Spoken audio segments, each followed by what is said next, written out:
todas as áreas. Amém? Vamos nos colocar em pé nesse momento.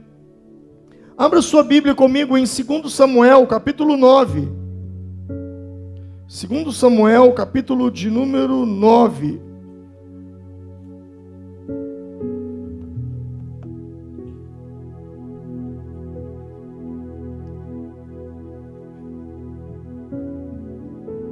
Quem encontrou, diga amém.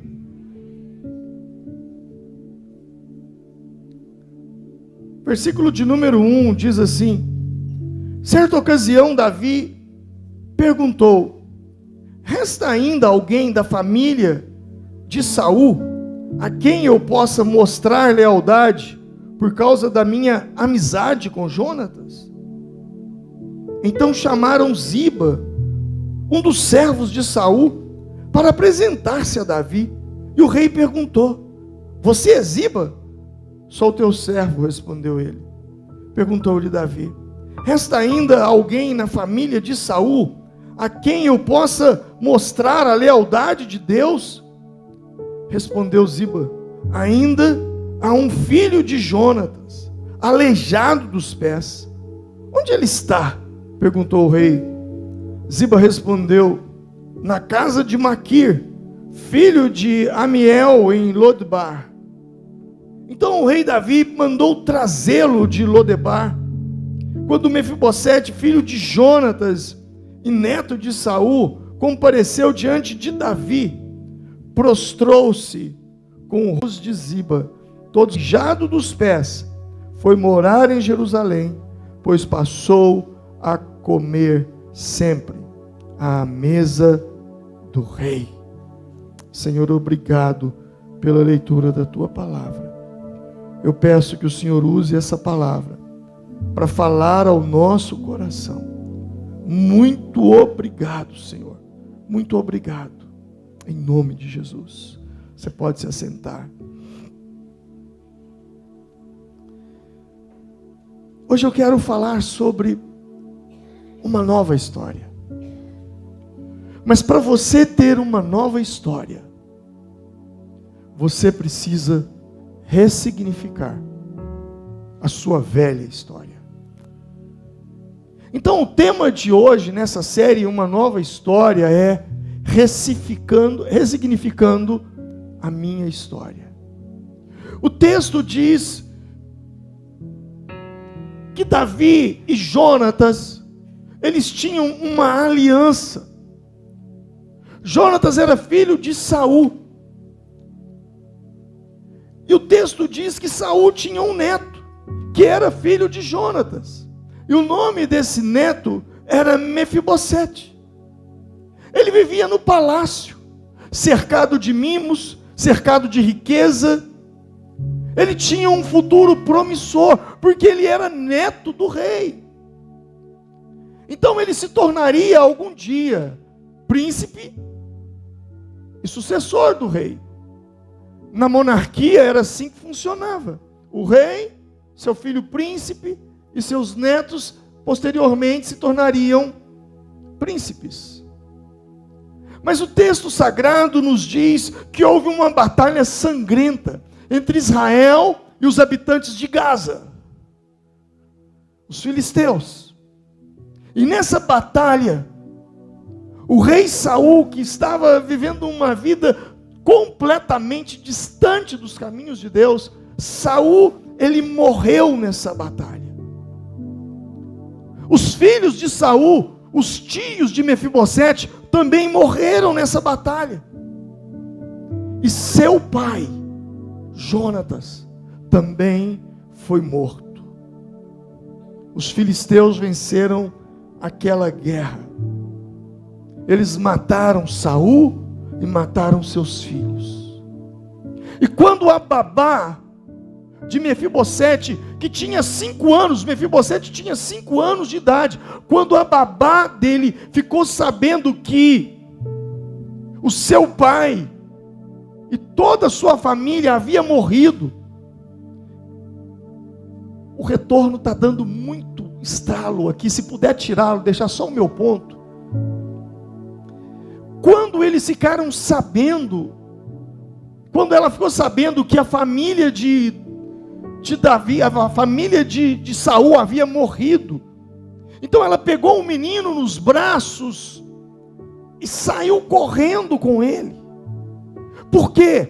Porque havia uma cultura de que quando o rei morresse, alguém poderia tomar o trono, e esse alguém, para tomar o trono, ele não poderia deixar nenhum descendente vivo.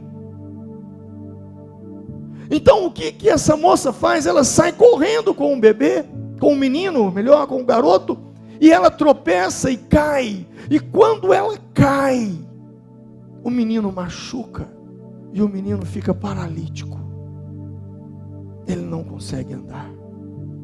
Eles esconderam esse menino, com medo que o próximo rei pudesse matá-lo. O tempo passou, Davi assumiu o trono no lugar de Saul, se tornou o rei de Israel. Muitos anos depois, um dia Davi, creio que numa inspiração divina, aquelas coisas do Espírito Santo, que às vezes nos lembra, de fato que talvez não faça o menor sentido mais, pois tantos anos se passou. Davi pensa assim: será que Saul tem algum descendente vivo? E procurou saber, será que Saul tem algum descendente vivo? E lhe disseram: tem. Ele se chama Mefibosete. Ele era filho de Jonatas. Quando fala filho de Jonatas, Davi diz: Jonatas, meu melhor amigo, o filho dele é vivo? É. E ele vive escondido. Ele não consegue andar, ele é paralítico. E Davi então procurou saber e disse: tragam-me até aqui quem cuida dele. E alguém disse: é Ziba, um dos servos de Saul. Ele pegou tudo o que era de Saul, e Mefibosete vive de favores. E ele disse: tragam Mefibosete para o palácio, ele viverá no palácio comigo, ele comerá da minha mesa, ele beberá da minha mesa, ele se assentará entre os generais e os ministros dessa nação que se assentam comigo. Quando foram buscá-lo, provavelmente ele pensou: me descobriram e agora vão me matar. Levaram Mefibosete até a presença de Davi, e Davi então lhe pergunta: você é Mefibosete? Você se assentará comigo, você comerá no palácio comigo, e eu vou devolver todas as terras que foi dos seus pais, dos seus tios, do seu avô, tudo será devolvido para você, mas você viverá comigo no palácio, você viverá em Jerusalém. E Mefibosete então, ele abre a boca e diz assim: mas para que o Senhor se preocuparia? Ele diz: prostrou-se Mefibosete, versículo 8, e disse: quem é o teu servo, para que te preocupes com um cão morto como eu? Olha o que ele disse: quem sou eu para o Senhor se preocupar comigo? Eu não passo de um cachorro morto. Foram essas as palavras dele. Mas Davi disse: não, você não é um cachorro morto, você é filho do meu melhor amigo, e eu vou te devolver as terras do seu pai, e você se assentará no palácio comigo. E a partir daquele dia, a história daquele moço mudou, a vida dele foi transformada, uma nova história aconteceu com ele. E eu fico me perguntando: por que demorou tanto? Alguns estudiosos dizem que demorou aproximadamente 20 anos. 20 anos para ele ser conhecido por Davi. Talvez você está perguntando: por que está demorando tanto? Por que está demorando tanto para haver uma transformação na minha vida? Por que está demorando tanto para que Deus possa escrever uma nova história da minha vida? 2023 está terminando. Já estamos a menos de 2 meses do final do ano. E a minha vida continua a mesma. Nada muda. Sabe, quando eu li essa história, eu fiquei pensando comigo. Ele era paralítico. Mas nada é mais paralisante do que acreditar numa mentira. Eu vou repetir. Nada é mais paralisante do que acreditar numa mentira. Eu reivindico um livro para vocês. Indico um livro. Eu li um livro que uma vez me chamou muita atenção. O título desse livro é Fale a Verdade Consigo Mesmo, de William Backus. Muito interessante esse livro. Se você tem problemas com pensamentos, com autoestima, você precisa ler esse livro. E ele fala justamente isso. Por quê? Porque Mefibosete, embora fosse paralítico, mas a sua maior paralisia não era nas pernas, era na mente. Porque não há nada mais paralisante do que acreditar numa mentira.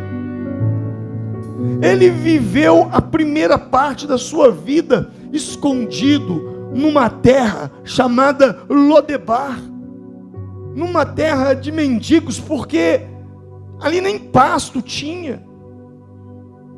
E ele viveu ali com medo de ser morto.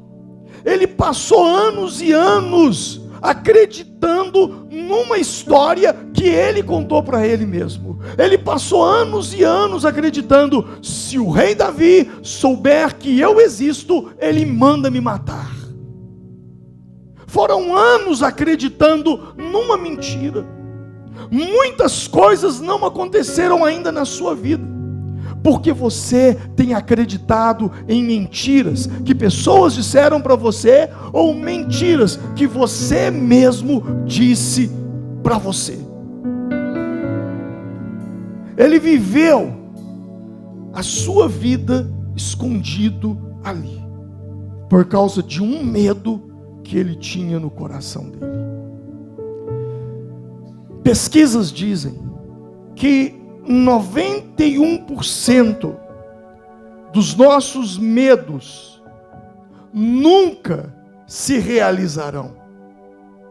91% das suas preocupações, daquilo que te preocupa, 91% daquilo que tira o seu sono, que tira a sua fome, o que te faz comer demais, 91% daquilo que você teme nunca se transformará em realidade na sua vida. Nunca. E 9% das suas preocupações, dos seus medos, ainda que se transformem em realidade, o resultado será bem melhor do que o que você espera. Isso é pesquisa. Se 91% daquilo que você tem medo, se 91% daquilo que você se preocupa nunca vai acontecer, e os 9% que tem probabilidade de acontecer, quando acontecer, não acontecerá da forma como você pensa. Sabe, muitas vezes nós estamos presos. Vivemos uma vida que não gostaríamos de viver, porque estamos acreditando em mentiras. Mentiras que nós mesmos falamos conosco. Ele vivia como mendigo, enquanto ele tinha uma herança enorme, deixada pelos seus pais. Por anos, Mefibosete tinha acreditado numa mentira. Ele não sabia que o seu pai e Davi tinham feito uma aliança, de que os seus filhos cresceriam juntos. Ele não sabia disso. Então você e eu precisamos entender uma coisa: muitos pensamentos que nos atormentam, muitos pensamentos que vêm contra a nossa vida, eles só servem para nos aprisionar-nos a uma velha história que não nos leva a lugar algum. Então ore todos os dias com relação a ideias que vêm à sua mente, ideias que te aprisionam, ideias que te lançam para baixo, ideias que te geram uma sensação de prostração, de fraqueza, de impotência, de derrota. Lute, leve esses pensamentos cativos a Cristo. Mefibosete passou ali.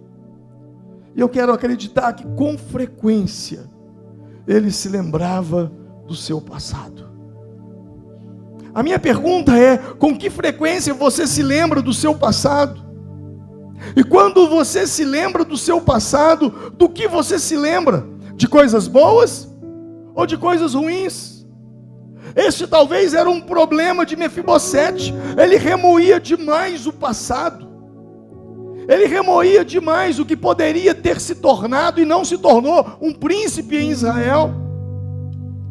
Ele teve um nascimento na casa de um rei, mas vivia de favores, escondido na casa de outras pessoas, enquanto ele tinha uma herança, e ele tinha um rei que governava segundo o coração de Deus, que podia lhe abençoar. Mas ele ficava remoendo o passado. A pergunta que eu faço é: o que te ajuda a ficar remoendo o passado?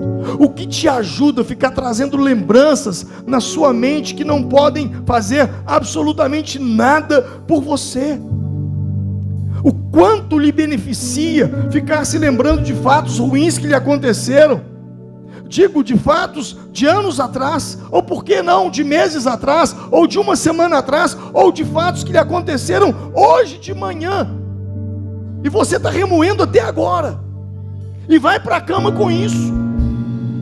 Em que te beneficia isso? Em que te ajuda isso? Nada, absolutamente nada. Não é errado pensar no passado, mesmo nas coisas ruins, não é errado, desde que você dê um novo significado para aquela situação que te aconteceu. Porque quando se lembra dos fracassos do passado, e você dá um novo significado àquilo, o que era fracasso se torna aprendizado e vai te ajudar no futuro. Fracasso só é fracasso quando eu não aprendo nada com ele. Ah, pastor, eu tive um casamento ruim, mas aprendi. Fali, quebrei, mas aprendi. Tive comportamentos no meu casamento inadequados, mas aprendi. Todos nós estamos fadados ao erro, mas nós precisamos aprender. Porém, se não tem nenhum aprendizado com tal situação, então faça como o profeta Jeremias, nas suas lamentações, no capítulo 3, no verso 21, quando ele escreve: quero trazer à memória aquilo que me dá esperança. O que fez Mefibosete perder anos de sua vida foi uma coisa chamada leitura mental. Diga comigo, leitura mental. O que é uma leitura mental? É quando você imagina que sabe o que as pessoas estão pensando de você, sem ter provas, sem ter evidência suficiente. Você acha que sabe o que os outros estão pensando de você. Foi o que aconteceu com Mefibosete. Ele ficou pensando que sabia o pensamento de Davi sobre ele. Por anos ele alimentou uma ideia: Davi vai me matar. Quando Davi souber que eu existo, ele vai me matar. Davi vai vingar o sangue do meu avô que o perseguiu. Por 20 anos ele viveu acreditando em algo que não passava de uma leitura mental. E quantas atitudes, decisões erradas que você já tomou na sua vida por achar que sabia que o outro estava pensando. Quantas decisões erradas. Ah, eu fiz isso porque eu pensei que você estava pensando isso. Não, eu fiz aquilo, eu deixei de fazer aquilo outro porque eu pensei que você estava pensando sobre isso. Quantas vezes nós tomamos decisões, e às vezes não só tomamos decisões, até falamos: olha, fulano está pensando isso e isso de mim. Como assim está pensando? Você tem poder de entrar na mente das pessoas e saber o que está lá dentro? Sabe, isso não te ajuda em nada, você tentar adivinhar o que as pessoas estão pensando. Pessoas que às vezes passam por você, te cumprimentam, e você, ou nem te cumprimentam, e você imagina que sabe o que ele está pensando, por isso que ele fez daquele jeito. Isso só te faz sofrer. Sem falar que isso é um baita, um tremendo de um julgamento. Quando você acredita que sabe o que está passando na mente da pessoa. Eu fico perguntando, por que não ir até Davi? Porque o não ele já tinha. Se o não ele já tinha, por que não ir? Quando Davi chama Mefibosete para o palácio, Davi faz algo poderoso na vida dele. Porque quando Davi diz para ele, eu e seu pai fizemos uma aliança, que os nossos filhos cresceriam juntos. Eu amava seu pai com todas as minhas forças, era o meu melhor amigo. Seu pai me salvou a vida, porque Jonathan salvou a vida de Davi. Quando Davi fala isso com ele, Davi ressignifica o passado. Davi passa a dar um novo significado em tudo o que aconteceu. Ei, se você não mudar o significado que você tem dado às coisas que estão acontecendo em sua vida, você sofrerá muito na vida. Você precisa mudar esse significado. Para mim, uma das coisas mais poderosas na minha vida é o poder da ressignificação. Quando alguma coisa está me atormentando, quando alguma coisa está me contrariando, quando alguma coisa está tirando a paz do meu coração, está me tirando o sono, está me deixando ansioso, a pergunta que eu faço é, isso só tem esse significado? Ou tem mais de 1, 2, 3, 4? Porque a vida é sobre ponto de vista, e todo ponto de vista é a vista de um ponto. De repente o ponto que eu estou vendo, aquela situação não é legal, então deixa eu mudar de ponto. O ponto que você está aí, você tem uma visão. Do ponto que eu estou aqui, eu tenho uma visão diferente da sua. Então a vida é sobre ponto de vista. Talvez as coisas não estão acontecendo com você porque o seu ponto de vista não está legal. Você não está enxergando como deveria enxergar. A sua autoimagem não é boa, porque você tem dado um significado completamente distorcido daquilo que você tem vivido. E quando ele chega para Davi, ele diz, quem é o teu servo para te preocupar com esse cachorro morto que sou eu? Olha a imagem que ele tinha dele. Ele se via como um cão morto. A minha pergunta é, como você se vê? Porque a forma como você se enxerga, a forma como você se vê, determina como você comporta. E a forma como você se comporta, determina os seus resultados na vida. Mefibosete se via como um cão morto. E você? Como é que você se vê? Qual é a imagem que você tem de você mesmo? Para ele dizer, por que você está preocupado comigo? Eu sou um cachorro morto. Para ele dizer isso, ele estava contando uma história para ele. A minha pergunta é, qual é a história que você conta sobre você? O que você tem contado para você sobre você? Muitas coisas em nossa vida não acontecem por conta de como nós nos enxergamos, de como a gente conta a nossa história. Quem é você hoje? Quem é você? Eu posso te dizer quem é você. Você é a história que você conta sobre você. Eu vou repetir. Se alguém me pergunta quem é você, é muito simples de definir. Quem sou eu? Eu sou a história que eu conto sobre mim. Diga comigo, eu sou a história que eu conto sobre mim. Então quem é você? Você é a história que você tem contado sobre você. E qual é a história que você conta sobre você? É uma pena o LED não está funcionando, porque eu preparei umas coisas assim que ia mexer com você. Mas vamos lá.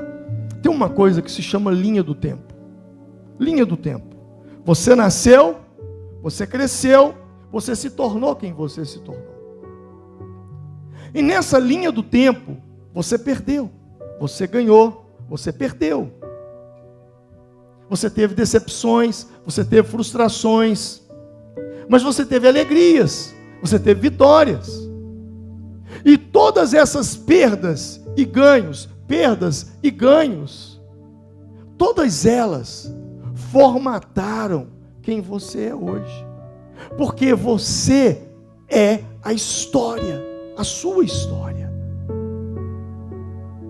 E quando eu digo sobre essa questão da linha do tempo, os seus ganhos, as suas perdas, fizeram você a pessoa que você é hoje. Mas a pergunta é, quando você olha para trás, como é que você se enxerga? Quando você olha para a sua vida lá atrás, você se enxerga como uma vítima ou você se enxerga como um protagonista da sua vida? Quando você conta a sua história de vida para as pessoas, preste atenção nisso, olhem para mim, isso aqui é muito sério. Quando você conta a sua história de vida para as pessoas, o que você ouve? Nossa, tadinho, mas você passou por tudo isso. Ah, se eu fosse você, eu não conseguia. Ah, se eu tivesse passado por isso, eu não conseguia, eu não aguentava. É isso que as pessoas dizem quando você conta a sua história para elas. Elas olham para você e dizem, nossa, mas eu vou ter que orar demais por você. Não sabia que você estava passando por isso. Eu não sabia que você tinha passado por isso. Tadinho, tadinha. Ou quando você conta a sua história de vida, as pessoas olham para você e dizem, uau, que história de superação. Meu Deus, como é que você conseguiu vencer tudo isso? Como é que você conseguiu ser tão forte desse jeito? Você é uma inspiração para a minha vida. Ah, eu estava desanimado, mas depois que eu escutei sua história, há solução para mim. Ei, você é a história que você conta sobre você. Quem está me entendendo? O que você tem contado no seu trabalho? O que você tem contado para as pessoas que vivem, convivem? O que você tem falado de você? Você é a história que você conta sobre você. Você precisa ressignificar a sua história, porque todas as pessoas que conquistaram algo, que são bem melhores do que foram ontem, porque todas as pessoas que estão vivendo hoje melhor do que viveu em 2022, e todas as pessoas que viverão bem melhor em 2024 do que em 2023, são pessoas que respeitam a sua própria história. Ah, pastor, vou te contar minha história. O senhor não sabe. Ah, minha história. Eu fui rejeitado no ventre da minha mãe. Eu fui abandonado pela minha família. Eu perdi isso, perdi aquilo outro. Esse sou eu. É por isso que eu não sou nada hoje na vida. É por isso que tudo dá errado para mim. É por isso que as portas se fecham para mim. Tem gente que é assim. Sabe, haviam duas crianças. Elas nasceram na periferia de um grande centro. Elas cresceram juntas. Elas moraram no mesmo bairro, elas estudaram na mesma escola, mas uma se tornou uma pessoa viciada em drogas e álcool, e a outra se tornou uma pessoa bem-sucedida na vida. E quando eu falo de bem-sucedido, sucesso para mim não é sucesso como você o escuta lá no mundo. Sucesso do mundo tem a ver com dinheiro, fama, poder. Sucesso para mim tem a ver com viver o propósito pelo qual eu fui criado para viver. O sucesso da goiabeira é produzir goiaba e não morangos. O sucesso da jabuticabeira é produzir jabuticaba e não manga. O sucesso da mangueira é produzir manga e não melancia. Então você entende o que eu estou dizendo. Isso é sucesso. Sucesso é você olhar para você e dizer: eu estou vivendo o que eu fui chamado para viver. Eu sei do propósito de Deus e eu sei da minha missão de vida. Mas essas duas crianças cresceram. Um se tornou viciado, alcoólatra, o outro se transformou numa pessoa bem-sucedida, com um casamento abençoado, com uma família abençoada.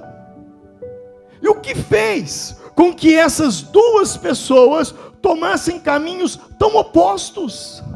Se elas tiveram praticamente as mesmas criações, moraram nos mesmos bairros, estudaram nas mesmas escolas, tiveram os mesmos professores, o quê? Qual foi o ponto de inflexão de um e o ponto de queda do outro? Qual foi? O que fez com que essas pessoas tomassem caminhos opostos? E eu te digo, o que fez com que essas pessoas trilhassem caminhos opostos foi a história que cada um contou para si mesmo. Um contou a seguinte história: minha vida não vale nada. Eu não tive um pai, eu não tive uma mãe que me desse carinho, que me desse amor, que me desse compreensão. Meu pai só me espancava, me batia, me agredia. Se eu perder na vida, ou se eu perder minha vida, eu não estou perdendo nada, pois minha vida não vale nada mesmo. O outro talvez disse: cara, eu sou o que eu sou, o sucesso que eu alcancei foi porque eu não tive pai, eu não tive uma mãe que me abraçasse, que me amasse, que me desse palavras de incentivo, que me desse carinho. Eu só tive cobrança e pancadaria na vida. Mas um dia eu disse para mim mesmo: eu vou me casar, vou ter uma família, e eu vou ser para os meus filhos o pai que eu não tive. Eu vou fazer o meu melhor para ser um marido que a minha mãe não teve. Você está entendendo? Não é o que te aconteceu, é o significado que você dá àquilo que te aconteceu, é a história que você resolveu contar sobre você. Quando você conta a sua história, você conta a sua história como um vencedor ou como uma vítima, como um coitadinho? Bom, pessoas são demitidas do trabalho. Se você fosse demitido do seu trabalho amanhã, como é que você contaria essa história? Dei minha vida por aquela empresa, dei meu sangue por aquele lugar, abri mão de tanta coisa e eles não me valorizaram. Ou você conta assim: fui demitido, mas eu sou muito grato, porque durante todo esse tempo que eu vivi lá, eu aprendi muita coisa. Mas tudo na vida tem um ciclo, e o meu ciclo lá se encerrou, e Deus tem coisas maiores para mim. Qual é a história que você está contando? Qual é a história que você quer contar? Porque a história que você conta define quem você é, define o seu futuro, define os seus resultados na vida. A forma como você conta a sua história define o seu dia. Como você tem contado a sua história? Quem sou eu? Quem sou eu? Eu sou a história que eu conto.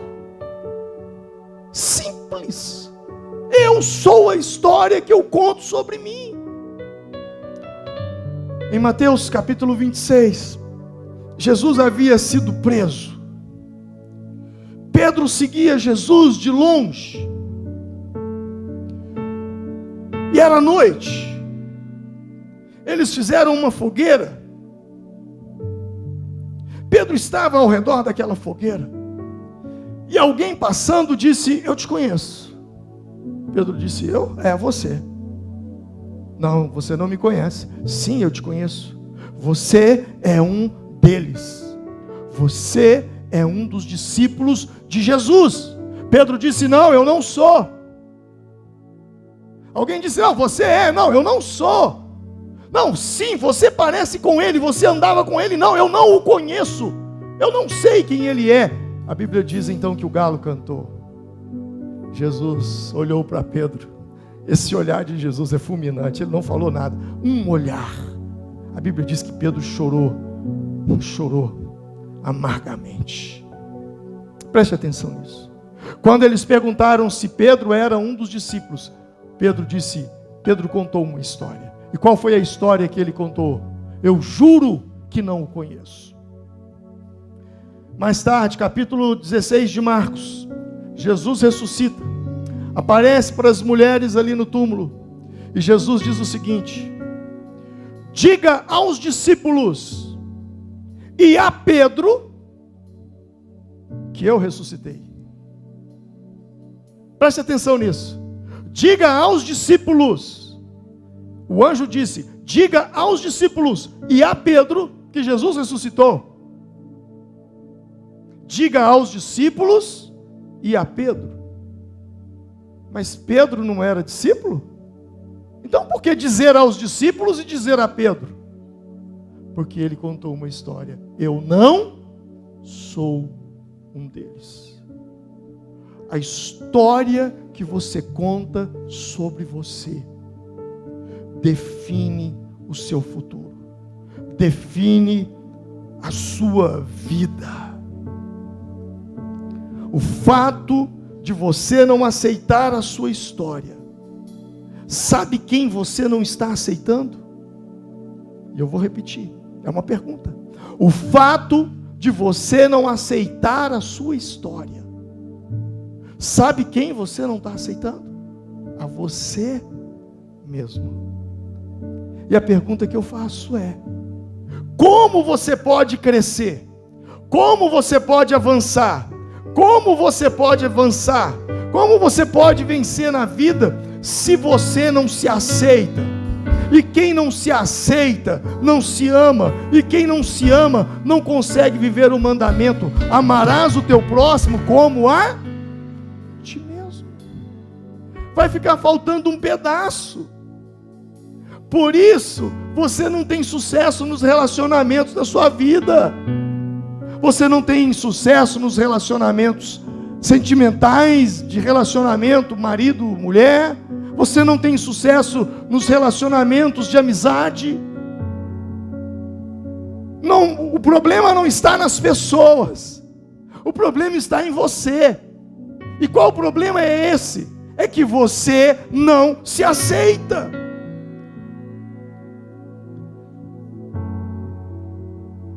Por isso que você não tem sucesso nos relacionamentos na sua vida. Tem uma parte da sua história que você não se aceita. Que quando você, pastor, mas como é que eu sei que tem uma parte da minha história que eu não me aceito? É simples. Quando você se lembra, você chora. Quando você se lembra, você se entristece. Você muda o semblante. Quando alguém toca no assunto, você desvia do assunto. Porque está no Salmo de número 23 e 24, ele diz: sonda-me, ó Deus, conhece o meu coração, prova-me, conhece as minhas inquietações, vê se em minha conduta há algo que te ofende e dirige-me pelo caminho eterno. Ele está dizendo: Deus, sonda-me. Essa é uma oração que nós não podemos deixar de fazer nos nossos devocionais, nos nossos momentos com Deus. Deus, sonda-me, vê se há em mim alguma coisa que não está legal, porque a nossa mente nos sabota, a nossa mente vive o tempo todo fugindo de confrontos que nos curam, que possam nos libertar. Mas quando nós somos confrontados por Deus, Deus toca na nossa ferida para curar, para cicatrizar, para libertar, para trabalhar. Então essa oração é muito poderosa. Eu amo isso. Senhor, sonda-me, vê se há em mim algo oculto que eu mesmo não conheça. Porque talvez você está lidando com um problema e você não consegue vencer aquele problema.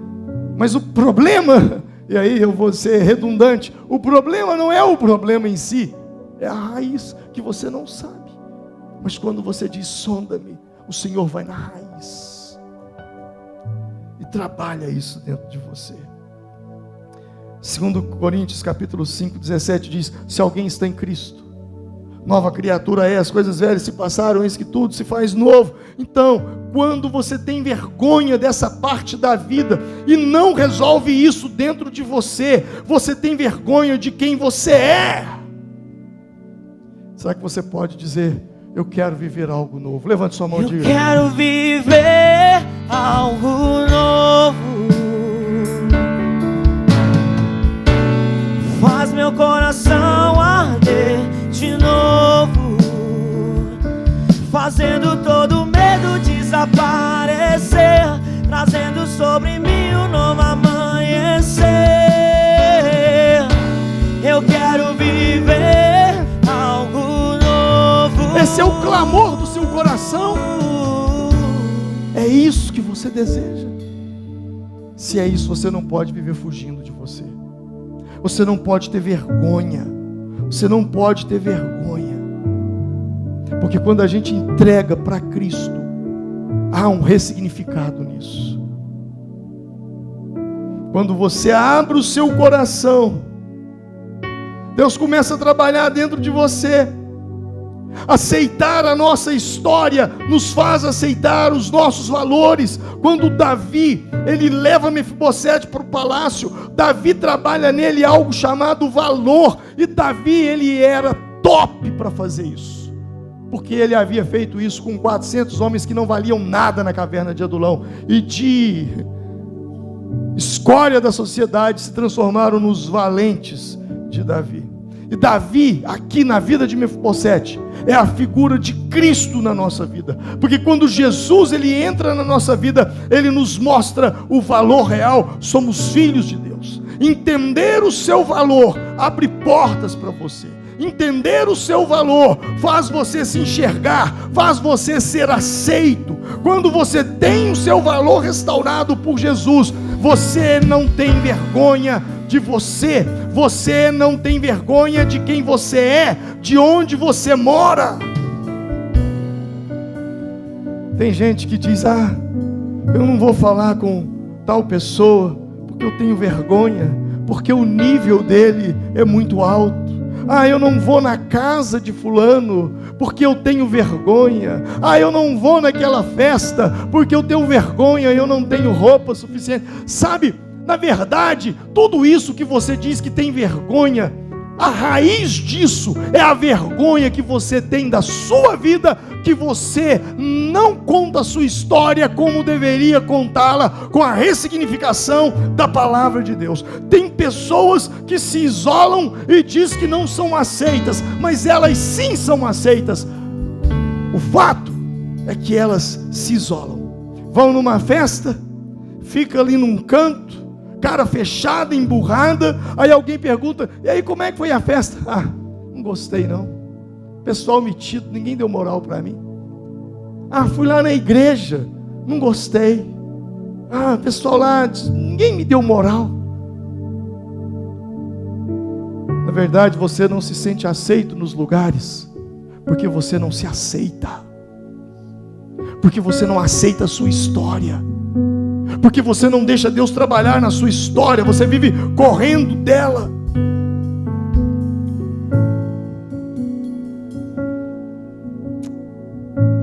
Me diz uma coisa: quem aqui tem uma história bonita? Levanta a mão.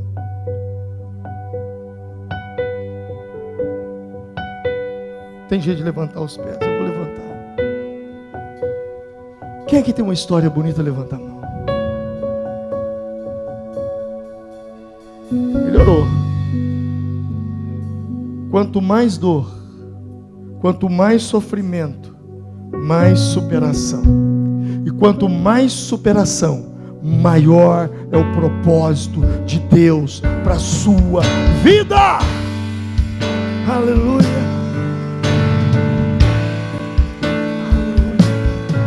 Quem entende a sua história de vida, entende que tudo que te aconteceu tem um propósito, sabe que nada foi por acaso. Só quem realmente entende e aceita a história pode dizer: posso todas as coisas naquele que me fortalece. Porque o contexto dessa palavra é: sei passar por provações, por privações, por dificuldades, mas posso todas as coisas naquele que me fortalece. Você tem uma história de dor, uma história de sofrimento, uma história de pecado, talvez a pior história você se acha nela. Mas eu posso dizer uma coisa: se você passou ou está passando por alguma coisa em sua vida, você só sairá vencedor se você aceitar a sua história. E aceitar a história não é acomodar, é entender que existe um propósito maior e seguir em frente rumo ao propósito, como Paulo no mesmo Filipenses, no capítulo anterior, vai dizer: uma coisa faço, esquecendo-me das coisas que para trás ficam, avançando para as que estão diante de mim, para o prêmio da soberana vocação em Cristo Jesus. Quem aceita, segue em frente. Quem não aceita, fica estagnado no passado. Então, o que é uma história bonita? É a sua história. A sua história, ela é linda. E a sua história dá um livro de 4 capítulos. Sua infância, sua adolescência, sua juventude, sua vida adulta. Uns tem 2 capítulos, escritos. Mas a maioria de nós temos 4 capítulos. E você tem a história mais linda da terra. Você tem a história mais poderosa. A sua história pode transformar milhares de pessoas. Mas antes de ela transformar milhares de pessoas, ela precisa transformar você.